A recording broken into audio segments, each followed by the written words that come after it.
Ivy, first of all, I want to thank you for registering for the Holistic Nutritional Workshop. My name is Carmina. We've been chatting over email, and I want to thank you for taking the time for sending over your detailed questions in advance of the workshop. I love it when people come prepared because it really allows me to tailor the workshop to what you need. So, as a special gift today, I wanted to share something that might a little bit of a surprise for you, right? So, question, did you know that most people use MyFitnessPal just to track their physical activities? But MyFitnessPal, if you're not familiar with it, is actually a pretty powerful tool to also track your nutrition. It's like having a nutritional magnifying glass, right? Because you get to see exactly what you're eating and how it's fueling your body. So, excuse me, I'm going to show you exactly how to use MyFitnessPal to track your meal and determine by yourself whether or not you are on track to meet your goals. Okay. So here's what I've done.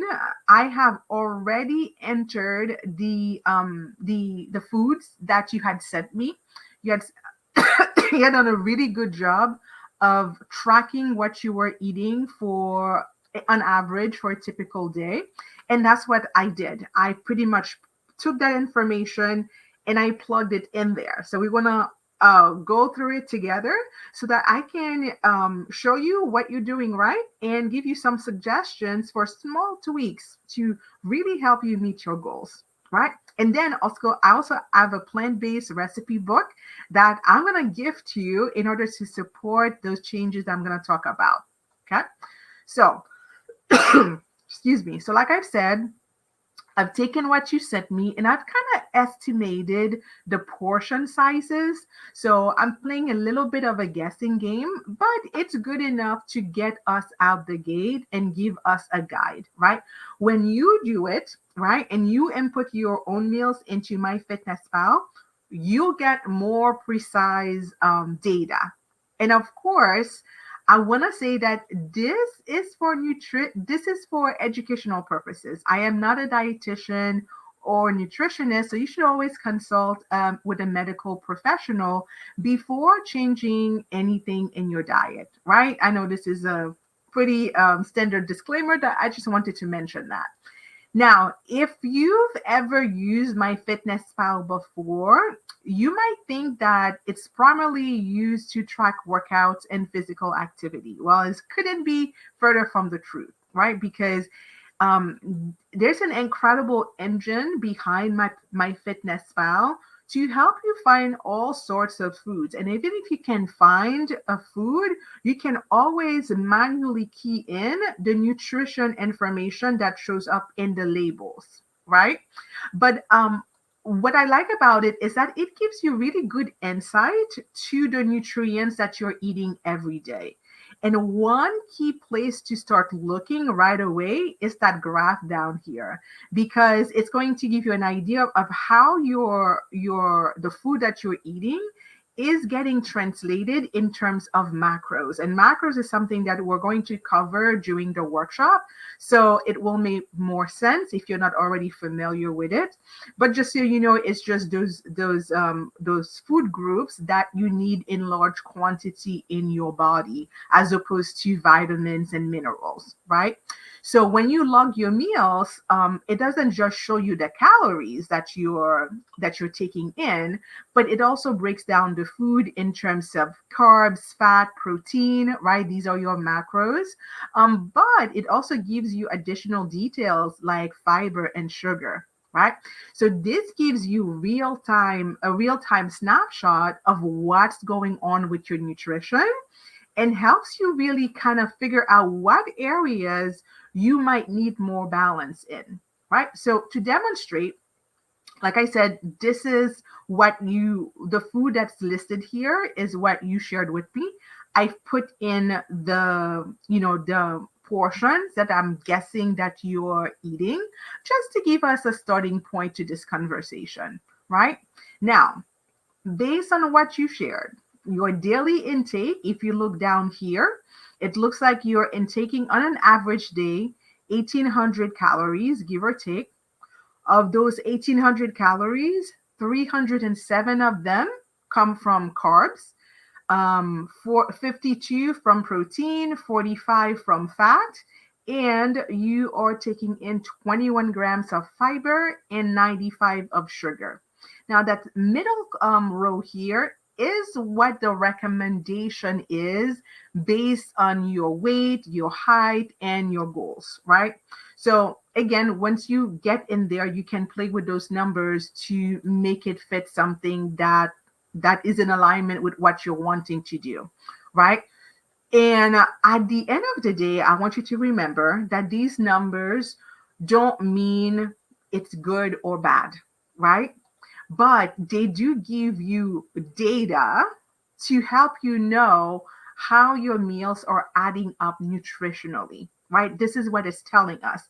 It's telling us, if you look at that big image here, that a really big portion of your meals is made up of carbs, about 67%. And that's not surprising, seeing that you are a vegetarian, right? And you have 11% is made of protein and 22% of fat.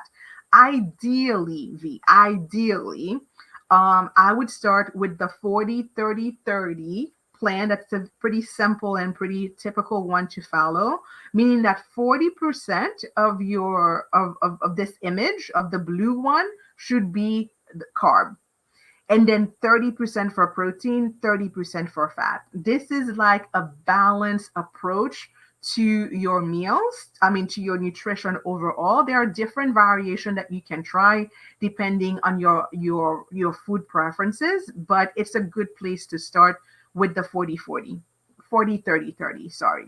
Okay. So the way these numbers play out, it looks like for breakfast, you're having something like a fig bar with some mixed nuts and coffee with creamer. It's a light way to start your day. But the one thing I want to mention is that it does bring in some added sugar. And primarily, you can see from the carb content that it's coming from the fig bar and the creamer, right? And then for lunch and dinner, that's where your most substantial meal is. So that makes sense. So you have rice, you have some bread, some lentils, some vegetables, yogurt with fruit. It looks like you're doing really great with fruit, which is amazing because that's where you're getting your vitamins and your fiber. However, one thing I want to point your attention is the protein intake. So right now, it's currently sitting at about 52 grams, which is lower than the 109 grams of protein that is recommended at that 40-30-30 plan, right? So when you see the details so clearly in the tool, you can start to make small changes to meet your goals, right? So you're not guessing like what does eating healthy means for me, right? So now that you can see the breakdown of your food, let's talk about some easy tweaks that you can make to improve, right?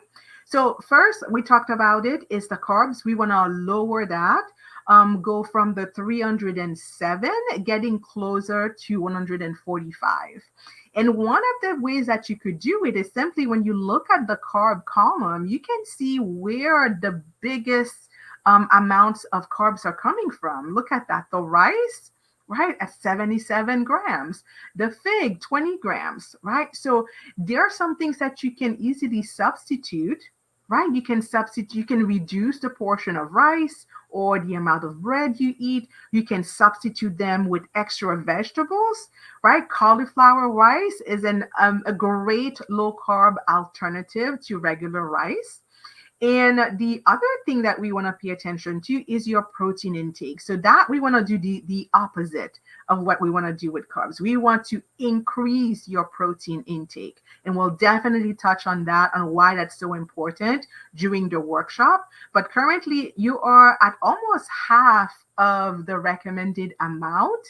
So again, it's a little bit challenging when you are on a vegetarian diet, but it's not impossible, right? Because there are some amazing plant-based proteins that you can really introduce in your diet. Things like tofu, chickpeas, and lentils, right?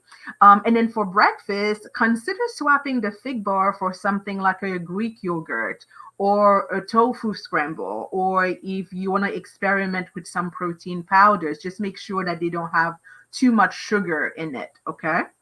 And then last but not least, let's talk about reducing sugar, right? So you can see, again, you're almost at double the recommended amount. And one of the easy things that you can do is look for clues in that sugar columns, like where are the numbers really high?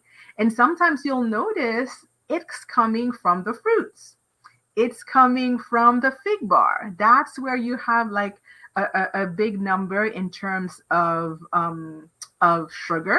And so what you can do in those instances is maybe alternate the days of like you don't eat, all that fruit in one day. Or even if you eat, do like the variety, you reduce the portion of it so that that number can come down. So you're not changing what you eat because that's what you like to eat. That's fine, but you're just adjusting the portion so that it fits with your plan. And particularly try with the coffee creamer, something like an unsweetened almond milk, right? Or if you could add a little bit of cinnamon to the coffee, that will naturally sweeten it. Okay. So it's small tweaks like these that can really help balance your macronutrients and support your health goals. All right. And now to make these changes even easier, like I said, I'm gifting you a plant-based recipe book. It's full of delicious, nutrient-packed meals that perfectly align with your plant-based lifestyle, right? So for example, we have some sweet potato black bean burgers. It's a fantastic source of both protein and fiber. So you can enjoy it at lunch or dinner, and they're really satisfying. There's so many recipes in here. We have the Mediterranean tofu scramble, which is perfect for breakfast. Because again, we want to start focusing on getting more protein into your diet. That's really going to be key in helping you balance this, right?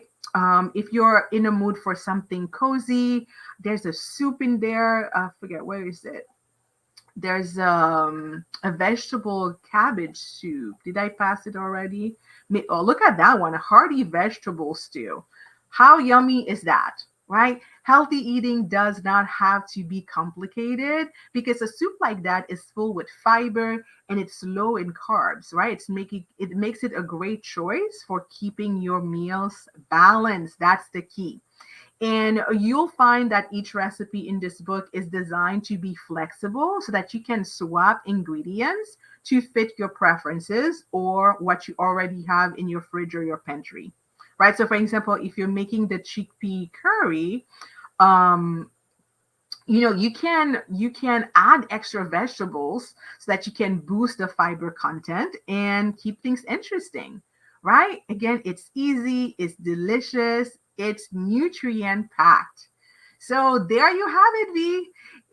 Now you know that MyFitnessPal can be your secret weapon to understanding your nutrition in detail, not just for your workouts. And with a few simple changes like adding more plant-based protein and reducing sugar, you can easily align your diet with your goals. Plus, you've got a recipe book to help you keep your meals really exciting and delicious.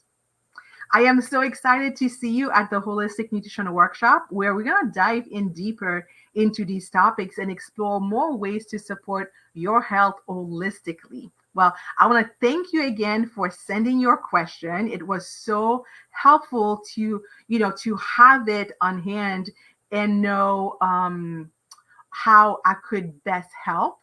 So I want to remind you that this is not medical advice. This is for educational purposes. And I hope this was helpful in helping you figure out a better, healthier way of nourishing yourself. All right. So I'll see you soon. Thanks and bye for now.